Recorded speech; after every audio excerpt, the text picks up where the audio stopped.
Good morning. Thank you all for being here today. My name is Robert Weissert. I'm the Executive Vice President of Florida TaxWatch, the nonpartisan public policy research institute and government watchdog. I'd like to take a moment to recognize who we have with us today for the release of this report. We have State Senator Debbie Mayfield, thank you. We have FloridaMakes CEO Kevin Carr. We have Senior Vice President of State and Federal Affairs for the Associated Industries, Brewster Beavis. We have Michelle Dennard, President and CEO of CareerSource Florida. Chief Economist for the Florida Chamber Foundation, Dr. Jerry Parrish. The President of the Florida Manufacturing and Logistics Council, former State Representative Blake Ray. And the President and CEO of the Florida Ports Council, Doug Wheeler. And I believe I saw Representative Clay Yarborough with us as well. Thank you, Representative, for joining us. So earlier this year, the 5 organizations that hosted the summit got together in Orlando and hosted the 2nd annual Make More Manufacturing Summit.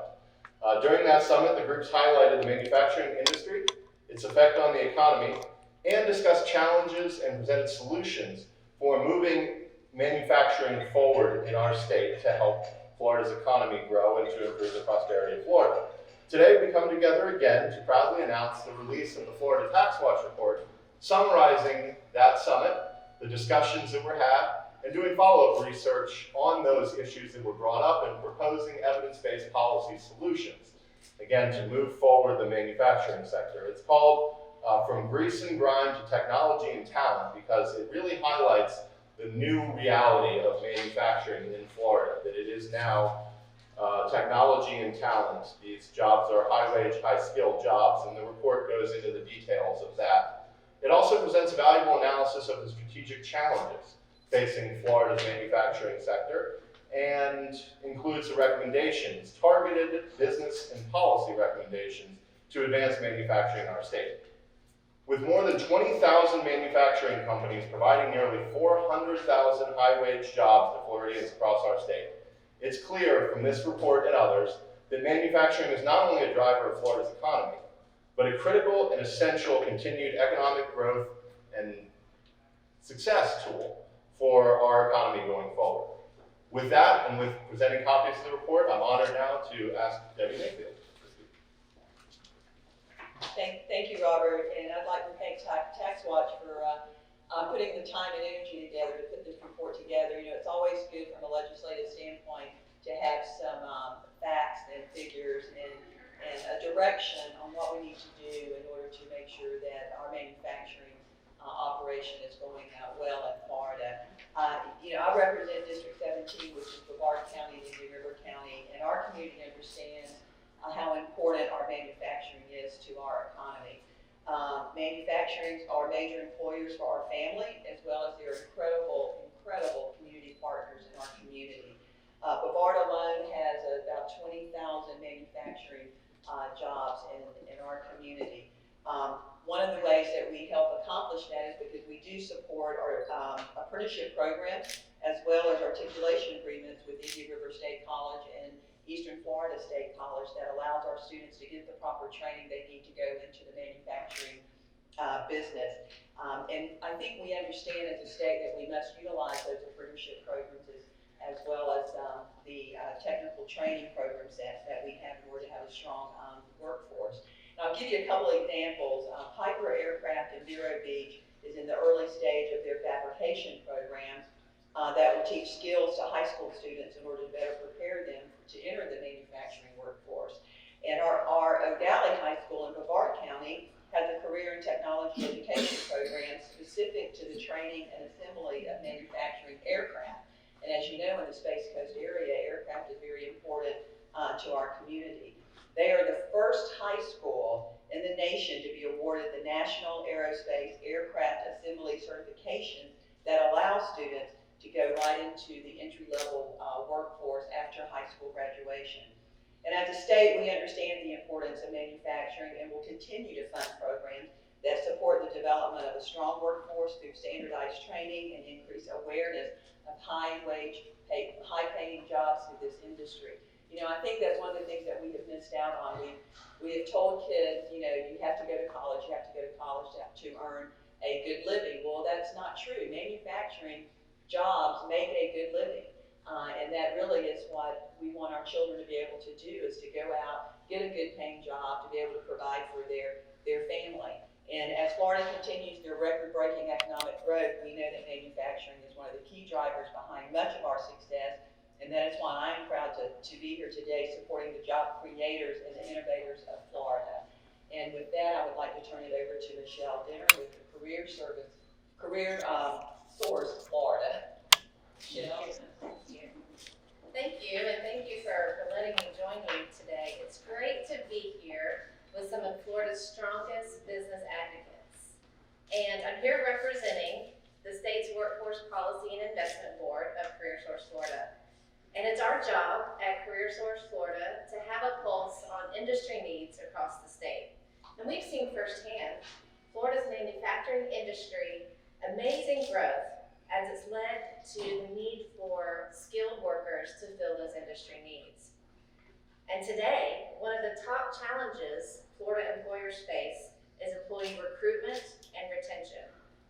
So the CareerSource Florida Board is working to close the skills gap to meet employer needs and to build a robust talent pipeline that connects hardworking Floridians with high-wage, high-skilled manufacturing jobs.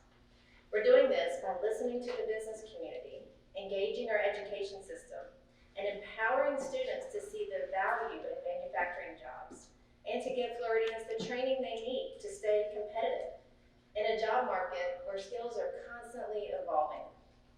And this includes the CareerSource Florida Board's recent allocation of $1.75 million to continue the apprenticeship expansion efforts facilitated by local workforce development boards.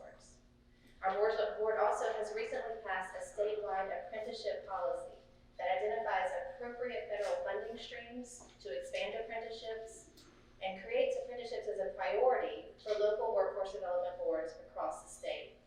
This emphasizes that all-important focus on market-driven skills development. So these are just some of the efforts that we're taking with the help of the CareerSource Florida Board to continue to expand and grow our state's manufacturing industry. So I'd now like to invite up FloridaMakes CEO Kevin Carr for his remarks.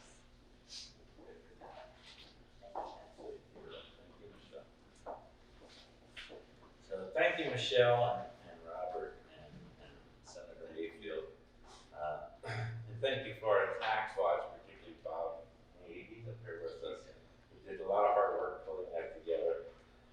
Probably didn't want to see me on after that process.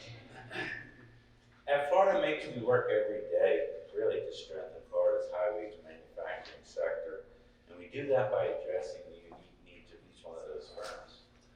For the past 2 years, we've been proud to host, with CareerSource, with the council, with the chamber, with the AIF, a Make for Manufacturing Summit we're announcing here on the left of me.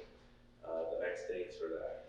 And the purpose of that summit was really to bring together industry leaders, business advocates, experts to exchange ideas around how our state resources are addressing the impact of the market dynamics, the economic trends and policies, and new technologies in this sector. It's really a big conversation with the stakeholders in industry in the same room. The goal of this annual event is to strengthen and advance Florida's economy through innovation, talent development, and by leveraging each other's resources to accelerate productivity, technological performance in this sector. Today, while Florida's manufacturing sector is continuing to see positive growth, we also know that there are significant challenges that exist that must be identified and addressed.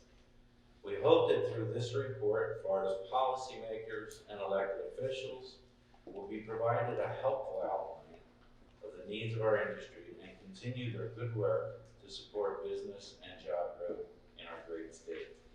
I'd like to now turn it back over to Robert.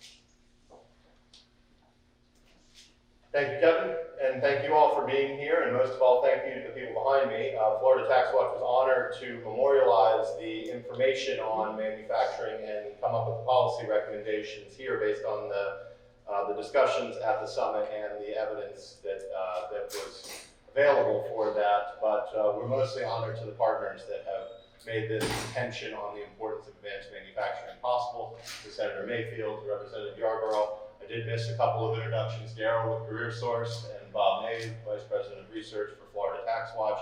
Thanks to them. Also to Secretary of Commerce Jamal Sowell, who was unable to make it today, but does have a quote in the news release that's available. If you have any questions now, we'll all be happy and available to answer. Representative Yarborough, do you want to say anything quickly?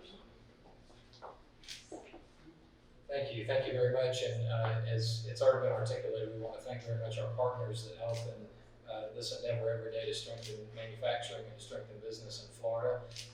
One thing that we had in the month of October, which is Manufacturing Month, was many high school students. I know up in Northeast Florida, the Jacksonville area, where I represent, we had hundreds, if not thousands, of high school students that went around to various companies to be exposed to what they're doing and to opportunities, as Senator Mayfield and others have said, that can await them after high school. And it's certainly fine if our students would like to pursue college and formal education, but there are those opportunities out there with manufacturing companies and others that are high-paying jobs that are out there that they have a need to fill. And there was a lot of interest among the students, and these were those who wanted to be there, wanted to go, and not just have a day away from school, but to go and to learn and to find out what the opportunities are. So anything we can do to help that at the high school level, at the community college level, and the post-high school levels and all of that, to get training more funded and in place and to bolster those opportunities for our students is something that we need to be working on. And I'm proud to be part of that effort. Thank you for the invitation to be a part of this today. Thank you. Thank you, Representative. May we answer any questions now about the report or about advanced manufacturing in general? There's a lot of recommendations there, but there's 10 of them. What would be the top 2 or 3 most important ones in your own mind? Well, I think all 10 are important, and I think this is a representation of the summit itself and the hosts of the summit, so everyone has their own individual legislative agendas to what would make the most difference. I think we all agree that the state funding of FloridaMakes as the Federal Manufacturing Extension Partnership is one of the most important, but there are a number of other issues because manufacturing, although a sector of the economy, really affects overall Florida's economic prosperity. So I think all of them are important, but certainly funding FloridaMakes is a good start. Anyone else care to focus on one of the 10? I think they're all important, Bill. Oh, please. I appreciate that shout out for FloridaMakes, but just from the perspective of the industry, the biggest challenge we have, not unlike many other industries, is workforce. So the activities that we're doing around workforce, things that Senator Yarborough had pointed out, are probably the biggest priority for the industry. So while Robert said that's balanced, industry-wise, workforce, people, we need them, we need the skills, there's big gaps, and there's lots of opportunities. So it's an industry filled with open opportunities for the right skill set. Okay, thank you all very much for coming. Everyone's available for one-on-ones. If you have any questions at the end, please contact Christina Johnson with On3PR. Thank you all so much.